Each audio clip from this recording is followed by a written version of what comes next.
ಬಿಟ್ಟು ರೋಡ್ಸು, ಇನ್ಫ್ರಾಸ್ಟ್ರಕ್ಚರ್ಸು, ಮನೆಗಳು ಈ ಥರ ಎಲ್ಲ ಇಂಪ್ರೂವ್ಮೆಂಟ್ ಮಾಡಿದ್ರೇ ದೇಶ ಉದ್ಧಾರ ಆಗೋದು. ಸುಮ್ಮನೆ ಪ್ರದೀಪ್ ಈಶ್ವರ್ ಅವರು ಇಲ್ಲಿದ್ದಾರೆ, ಅಭಿವೃದ್ಧಿ ಕೆಲಸ ಮಾಡಲಿಲ್ಲ. ಏನು ಮಾಡಿಲ್ಲ ಸರ್. 1 ರೂಪಾಯಿ ಇದುವರೆಗೂ 1 ರೂಪಾಯಿ ಕೂಡ ತಂದಿಲ್ಲ. ದೇವ್ರು ನಿನ್ಗೆ ಒಳ್ಳೇದು ಮಾಡ್ತದ,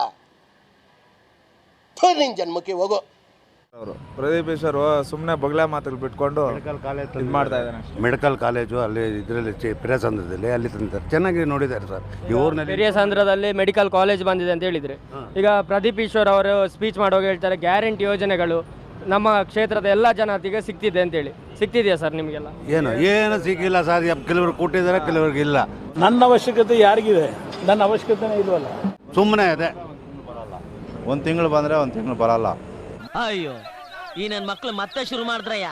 ಮುದುಕರು ಓಲ್ಡ್ ಏಜ್ ಪೆನ್ಷನ್ ಬರಲ್ಲ ಅಂತೇಳಿ ಮುದುಕರು ಪಾಪ ದಿನ ಅಲಿತಾ ಇದ್ದಾರೆ. ಮುದುಕರು ಪಾಪ ಸಮ್ಮಿಶ್ರ ಆಗಿ ಗೆದ್ದಿದ್ದಾರೆ ಹೊರತು ನಿಜವಾದ ರಿಯಲ್ ಆಗಿ ಗೆದ್ದಿಲ್ಲ ಅವರು. ನಮಗೆಲ್ಲ ಗೊತ್ತಾಗೋಯ್ತು. JDS BJP ಮೈತ್ರಿ ಆಗಿದೆ. ಹ್ಞೂ ಸರ್, ಈಗ ನಮ್ಗೆ ಪ್ಲಸ್ ಪಾಯಿಂಟ್ ಆಗುತ್ತೆ. ಲೋಕಸಭೆಯಲ್ಲಿ ಡಾಕ್ಟರ್ ಸುಧಾಕರ್ ಅವ್ರನ್ನ ಗೆಲ್ಸ್ಕೊತೀವಿ, ಮೋದಿ ಅವರ ಬಲ ತುಂಬಿಸ್ತೀವಿ ಸರ್, ತುಂಬಿಸ್ತೀವಿ.